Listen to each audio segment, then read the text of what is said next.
Praise the lord. దేవుని మహాకృపను బట్టి ఈ రోజుతో 2025 సంవత్సరం ముగించుకొని నూతన సంవత్సరంలో మనందరం కూడా అడుగు పెట్టబోతున్నాం.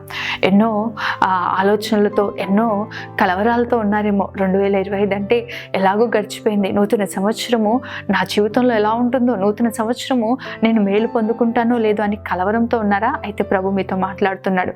2వ దినవృత్తాంతాల గ్రంథం 19వ అధ్యాయం 11వ వచనం చూసినట్లయితే, ధైర్యం వహించుడి, మేలు చేయుటకు యెహోవా మీతో కూడా ఉండునని ప్రభు ఈరోజు వాగ్దానం చేస్తున్నాడు. నిజమే ప్రియ దేవుని బిడ్డ, ఇప్పటి వరకు కాపాడిన దేవుడు, ఈ సంవత్సరం అంతా కాపాడిన దేవుడు రానున్న సంవత్సరం కూడా నీ పట్ల నిశ్చయముగా తన కృపను కనపరుస్తాడు, తన వాత్సల్యతను కనపరుస్తాడు. సంవత్సరంలో జరుగుచుండగా మీ ఎడల నాకు నూతనమైన వాత్సల్యం పుట్టుచున్నదని వాగ్దానం చేసిన దేవుడు ఆయన మేలు చేయుటకై మనతో కూడా ఉన్నాడు. మేలు చేయుటకై ప్రభు మనతో కూడా నివసించే దేవుడు. ఎన్నో ఆలోచనలతో, ఎంతో భారముతో, ఎన్నో ప్రతికూలమైన పరిస్థితుల్లో ఒకవేళ 2026లో నువ్వు అడుగు పెడుతున్నావా, దేవుడు తప్పక మేలు చేస్తాడు. ధైర్యం కలిగి ప్రభు యందు విశ్వాసం ఉంచి ప్రభువుతో కలిసి నూతన సంవత్సరంలో అడుగు పెట్టండి.